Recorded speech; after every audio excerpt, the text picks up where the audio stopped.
Chapter 13, Means of Transport. In ancient times, early man had to walk from place to place. There were no cars, buses or scooters. He had to carry loads on their back. Then he began to use animals. After he invented the wheel, carts fitted with wheels are used to carry people and goods. These were pulled by people.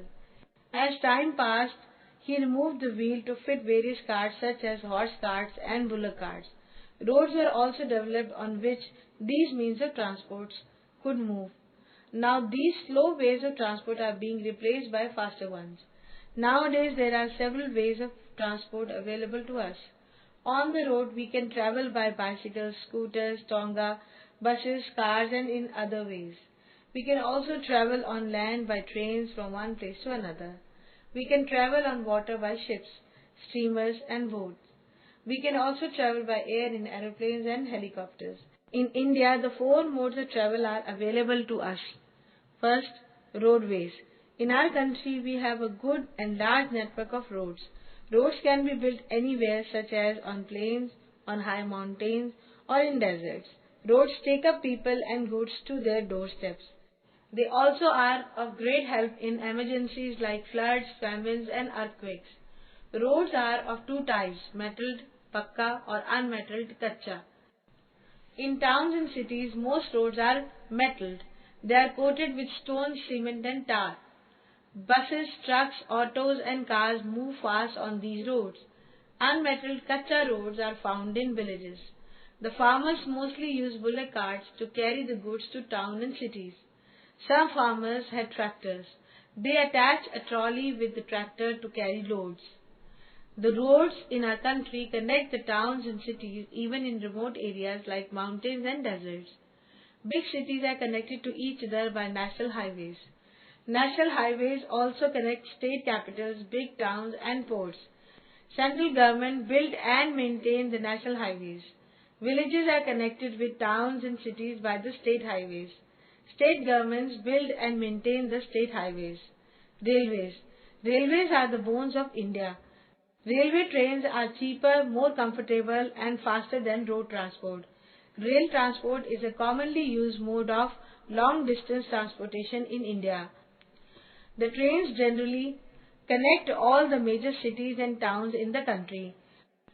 The railroad system is divided into 9 zones: Central, Eastern, Northern, Northeastern, Northeast, Frontier, Southern, South, Central, Southeastern and Western. Today railways carry millions of people and millions of tons of goods daily throughout the India. Trains like the Deccan Queen, Rajdhani Express and the Shatabdi Express travel at a speed of over 100 kilometers per hour.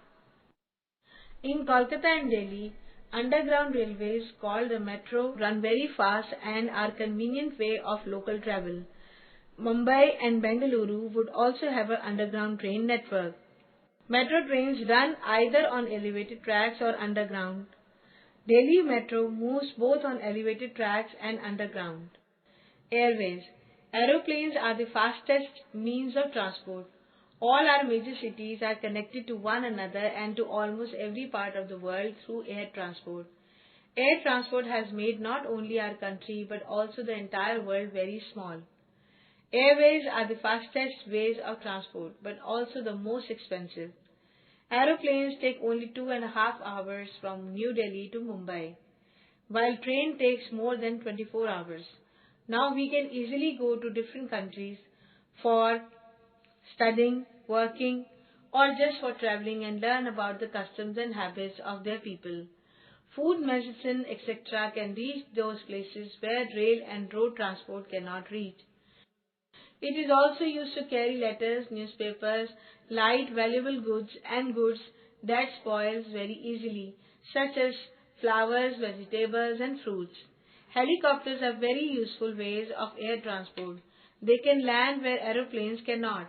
Helicopters are very useful during time of floods, droughts, famines, earthquakes, epidemic and wars.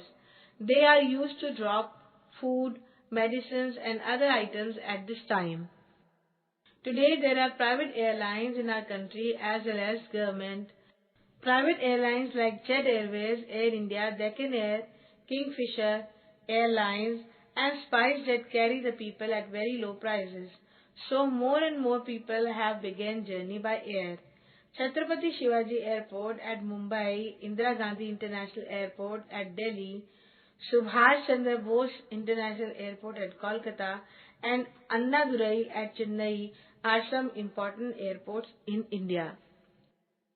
Ships, steamers, ferries, and boats are means of water transport. Ships sail in the ocean and seas, carrying all types of goods from one part of the world to another. India has many ports along its long coastline. Can you name some of them? A river that can be used by boats and other means of waterways is called navigable river. People use ferry boats to cross wide rivers where there are no bridges. Big rivers like the Ganga and Brahmaputra are used extensively as an inland means of water transport. The backwaters of Kerala are also widely used for water transport.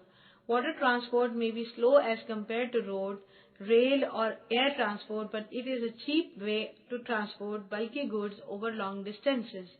Huge boats are called steamers and big ships carrying heavy loads like food grains, minerals, machines, oil, etc., moving from one port to another, sail the seas and oceans.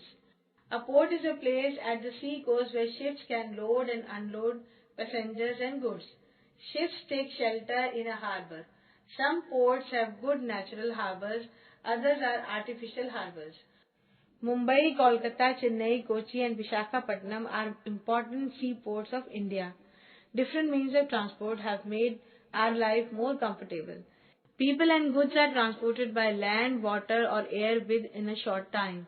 The progress of a country depends on a good transport